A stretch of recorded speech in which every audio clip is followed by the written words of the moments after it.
what I might just do is just pick on a few points as that we went through each of the speakers. Richard was just getting to it when I had to stop him, which was frustrating.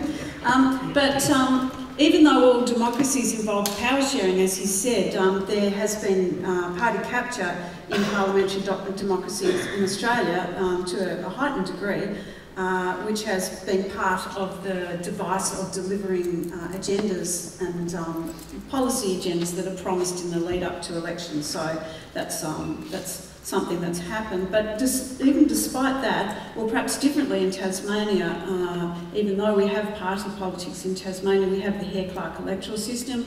We've had 38% of Tasmanian governments being minority governments. So we're left with the question, how are we going to make minority government work? We know they're going to keep coming round. And interestingly, from the research I've done, it's often issues of accountability that bring around minority governments.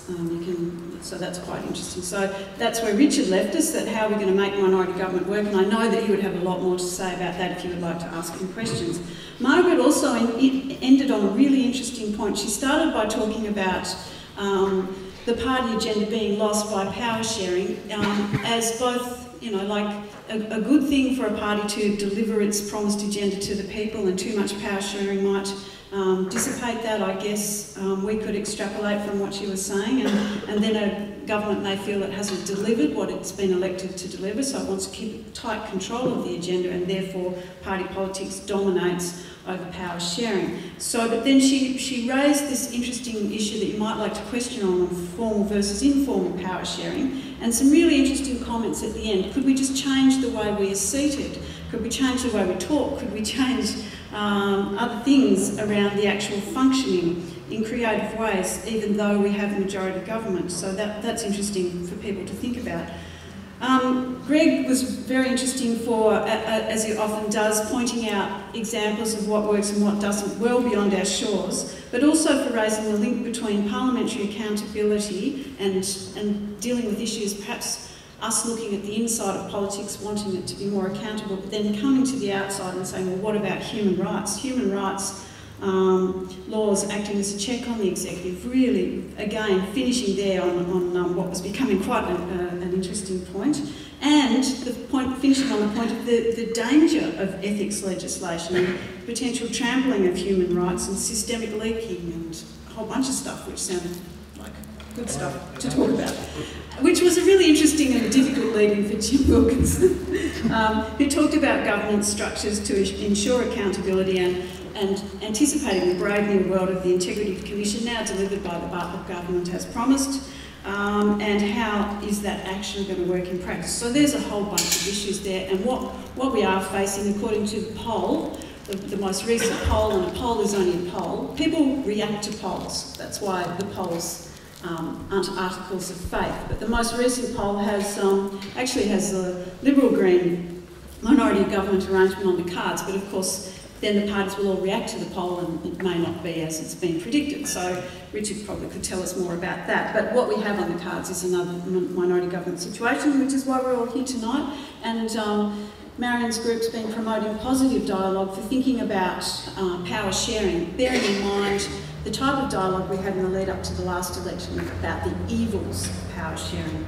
The two minority governments in Tasmania, supported by Greens, have actually been short-lived, contentious and explosive and imploded, etc., etc. But if you look at them as a policy analyst, as I've done, great periods of policy productivity, and it's because of the bargaining that has to go on. So you get a lot of things through that are quite innovative in those periods. You pay a price, so can we make that easier? I have nothing else before me except time to hear from you people, so I'll take questions. One up the back. Yeah. Hi, I'm Susan Ostom, the coordinator of Socialist Alliance in Hobart and also a climate activist. I guess I just wanted to raise the question of, are stable governments, thank you, are stable governments really what we're after? In response to Greg's comments, talking up the experience of the Greens in Germany, saying that, you know, when they join coalitions with, you know, right-wing parties and things, that was a period of stable government, and that's a good thing. But I know that in Germany, the Greens grew in the 70s and 80s. I'm part of... No speeches, please. I just wanted to make my point. Part of the reason they grew was, active anti-war campaigning and with opposition to the whole US kind of domination in the world on, with their agenda of war and stuff. And then when they got into the coalition, they ended up endorsing German troops going into various wars, in support of Kosovo, including in the war in Iraq in September 2001. So, and that's lost a lot of support from Greens activists in Germany and through combination from Greens parties around the world. And I'm just thinking, do we want stability at all costs, or do we need really radical change to get away from this two-party system that's heading us towards climate disaster and all the rest of it? And is it better to get parties in there that refuse to bow to principles that they campaign on, and actually even if it means them being in opposition? I just think it's far better for us to build a viable alternative that poses solutions rather than just negotiating on really important issues like climate change and war and the rest of it. Okay, thanks very much. We will keep them a bit shorter than that if that's okay. And I neglected to say if you could direct your question to a speaker, but Greg, did you want to take that one? Just quickly, that's not quite what I said about the Greens. I said they are in coalition in one state, and I should say their vote is very strong in Germany and has maintained its strength despite their becoming more moderate over the years. I'd also make this point that stability in government is important for a range of reasons, and one of those includes the capacity for economies to grow. And interestingly, one of the great saints of the socialist movement, Hugo Chavez, has been all about stability in Venezuela. He's ripped apart an independent judiciary, he's taken over vast swathes of the state, and he's been all about ripping apart the democracy and the democratic structures of that country.